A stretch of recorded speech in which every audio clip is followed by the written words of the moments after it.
professor Vicente. Começou a aula para alunos inteligentes. Começou a aula, professor Vicente. Começou a aula para alunos inteligentes. Começou a aula, começou a... Olá, começou a aula! E a aula de hoje é sobre a Era Napoleônica. Bem, falar sobre a história dos heróis é algo que já foi muito criticado. Constrói-se o personagem e faz desse personagem um super-herói. Entretanto, falar sobre Napoleão é interessante porque Napoleão ele vai dar sentido àquilo que foi construído antes dele, que foi a Revolução Francesa. A Revolução Francesa ela tinha o objetivo de pôr abaixo o antigo regime, de pôr abaixo o período de apogeu e grande poder do clero e da nobreza, introduzindo assim uma nova maneira de pensar, a maneira burguesa de pensar. E com isso, trazendo consigo todas as instituições que conhecemos hoje no mundo ocidental, as instituições burguesas, políticas e econômicas, para então fazer uma reforma geral, melhor dizendo, uma transformação, uma revolução naquele mundo que ali estava implantado especialmente na França dos Luizes. E então a Revolução Francesa chega ao seu curso maior e ela vai chegando ao ponto de começar a perder seus objetivos. É chamada fase do terror. Desconfia-se de quem está no poder, desconfia-se de quem desenvolveu a revolução, desconfia-se daqueles que estavam querendo fazer a mudança de estrutura e a revolução perde seu rumo, fica meio desorientada. E é neste momento, então, um jovem ainda que presenciou a queda da Bastilha e que aquilo ficou na mente dele de forma que nunca se apagou, agora esse jovem tem uma oportunidade. Ele começa na França entre 1799 a 1815, a chamada Era Napoleônica. E isso começa com uma carreira política meteórica. Napoleão chegou a ser posto como general aos 24 anos. Investido na qualidade de maior chefe militar, agora Napoleão tem uma outra oportunidade. Napoleão, ele passa por uma carreira, por assim dizer, meteórica. Ele é convidado a ser cônsul entre 3 da República. E no meio desses cônsuls, em 1799, Napoleão vai se avantajando. Ele vai desenvolvendo um perfil que é muito carismático e vai trabalhando com as pessoas de tal forma que ele se torna o queridinho. Napoleão, ele mais adiante recebe o título de cônsul vitalício. Um pouco tempo de governo, ele era um cônsul.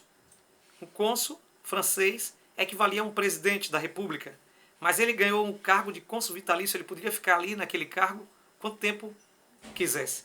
De acordo com a situação diplomática internacional, que não ia bem para a França passa por muitos rebuliços, Napoleão ele vai conseguir mais vantagem para si. E aí então ele chega a ser considerado no diretório de hereditariedade de cargo, ou seja, se ele tivesse um filho, ele poderia colocar na mesma posição que ele de cônsul. Napoleão vai acumulando determinados poderes e um desses poderes interessante e o maior de cargo que chamou a atenção é o poder do imperador. Napoleão, ele é aclamado imperador e há uma verificação popular. O povo confirma assim a coroa de Napoleão. Napoleão se torna imperador por meio de um plebiscito. Um detalhe importante é que foi convidado os religiosos para a questão da coroação, mas Napoleão se autocoroou, fazendo assim, de certa forma, uma grande diferença entre o poder religioso e o poder civil que ele queria implantar na França. Bem, Napoleão começa então a sua carreira administrativa e logo para resolver os problemas econômicos, Napoleão pensa em algumas coisas para implantar na França. E ele cria o Banco Francês. A criação do Banco Francês de Napoleão, ela foi muito interessante porque foi um banco nacional que iria então articular poder de investimento para ajudar os empresários e a dinâmica do capital na França. E isso foi imitado. Inclusive no Brasil, Dom João criou o Banco do Brasil por causa da influência da criação desse banco aí, Banco Francês, o banco de Napoleão. Napoleão, ele reaquece a economia francesa e procura então investir em agricultores, procura então investir em pequenas empresas e também investir no que diz respeito aos territórios. Ele faz um acordo com a igreja da seguinte forma: ele precisava dos territórios, então ele confisca os territórios, a igreja tem licença de permanecer na França, mas ele escolhe quem são os líderes, os bispos, que vão assumir a direção da igreja. Outra coisa, ele também fundou os famosos colégios franceses chamados liceus. E esses liceus, eles vão ser, durante algum período, algo desejado para se estudar na Europa. Napoleão, ele também desenvolveu o chamado Código Civil, em que transformava algumas realidades de cidadania na França. Napoleão se instala no poder e, para se instalar no poder, foi necessário também que ele fizesse várias guerras. E as guerras de Napoleão, algumas foram muito vitoriosas, mas outras foram, por assim dizer, a perspectiva de sua queda. Napoleão vence as batalhas contra a Holanda, contra a Prússia, contra a Suíça, Reino de Nápoles e contra a Espanha. Mas, em compensação, Napoleão também ele é derrotado. E ele é derrotado contra a Prússia, também contra o Grão-Ducado, contra a Inglaterra e contra a Rússia. E na Rússia, uma questão muito peculiar. Na Inglaterra, ele não conseguiu vencer a Marinha Britânica. A Marinha Britânica, a força mais poderosa da época, então ele deu para trás. Ele resolveu recuar com respeito à Inglaterra. E na Rússia vai acontecer algo de uma dinâmica incrível, porque Napoleão não estava preparado para uma guerra num lugar tão longínquo e com as dificuldades que são necessárias da guerra, principalmente naquele tempo em que os meios de transporte não eram como os meios de transporte hoje. Então era difícil carregar toda aquela bagagem, carregar toda aquela estrutura, todo aquele armamento. Os cavalos não aguentavam muita distância num país como a Rússia. E enfrentando então o frio, o inverno gelado da Rússia, Napoleão passou muitas dificuldades. E uma dessas grandes dificuldades é que, embora ele tenha vencido os russos, a vitória dele foi como uma vitória de Pirro, que é um personagem grego, que na realidade ganhou a guerra, mas não foi realmente bom para ele, porque aconteceu com Napoleão o seguinte: Napoleão ele enfrentou o território arrasado.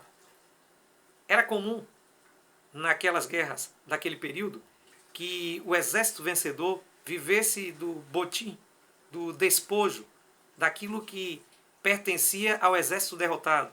E isso envolvia alimentação, armamento, abrigo e etc. E os russos usaram uma estratégia muito interessante. À medida que eles iam perdendo a guerra, eles iam recuando para dentro da Rússia, eles iam arrasando a cidade, eles iam quebrando coisas, eles iam inutilizando a alimentação, eles iam destruindo tudo, para que quando o exército de Napoleão chegasse, não encontrasse nada que pudesse permanecer vitorioso naquela cidade. Essa situação acabou desagregando, desarticulando todo o exército de Napoleão, e Napoleão teve que voltar com uma vitória que foi uma derrota, porque ele perdeu grande parte do seu exército. Napoleão ele procura fazer articulações externas. É importante ver Napoleão no sentido diplomático. E no sentido diplomático, nós temos aí Napoleão saindo da França e tentando subjugar, submeter os países que foram assim derrotados por ele na guerra. Então, uma das coisas que Napoleão fazia nessa questão da vitória era submeter os países vencidos. Napoleão fez o chamado bloqueio continental. Como ele não podia com a Inglaterra nos mares, ele procurou então bloquear toda a linha de comércio dos outros países, especialmente com a Inglaterra. E nesse bloqueio continental, ele acabou atingindo a Espanha e Portugal, que tem uma relação direta com o Brasil, que sem poder fazer este comércio, porque ninguém poderia desobedecer à ordem do bloqueio continental, teve que pedir ajuda à Inglaterra para escapar, porque Napoleão tinha a tática de invadir os territórios dos desobedientes. E assim ele fez com a Espanha, e ele faria também com Portugal, mas a Inglaterra deu proteção à coroa e Dom João e toda a sua corte veio para o Brasil nesse período. Então, nós temos aí também a questão dos países que foram vencidos e agora eles estavam reagrupados, submetidos ao poder de Napoleão. Napoleão também criou a Sociedade Nacional para o Fomento da Indústria. Com isso, ele queria dinamizar a indústria francesa em concorrência justamente contra o seu maior concorrente, que era a Inglaterra. Mas Napoleão, por fim, vai cair do poder. Primeiro, a derrota na Rússia desarticulou o exército de Napoleão. Depois, então, houve uma coligação dos países contra Napoleão. Esses países foram a Inglaterra, a Áustria, a Prússia e também a Rússia, se articularam junto e tiveram, então, o Tratado de Paris. Posterior, o Congresso de Viena, que determinava que esses países que eram absolutos, eles voltariam ao poder. É óbvio que isso não aconteceu, mas eles se articularam para que não caíssem do poder. E, por fim, depois do Congresso de Viena, Napoleão ainda tentou reatar durante os 100 dias de poder, finalmente foi derrotado e foi exilado na ilha de Santa Helena.